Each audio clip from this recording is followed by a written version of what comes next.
Hi everybody and welcome back to Sire's Shop channel. Okay guys, we're going to make another topping for our fake donuts. Now let me show you the donut, and here it is. So that's one we made earlier, and you would have seen how to make that in an earlier tutorial.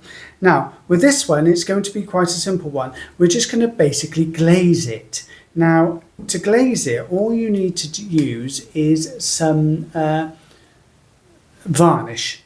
Now, I'm using a wood varnish, basically, and I've got some here, and I've got it all mixed in nicely. And all I'm going to do is so simple, this one, is just to paint it on, like so.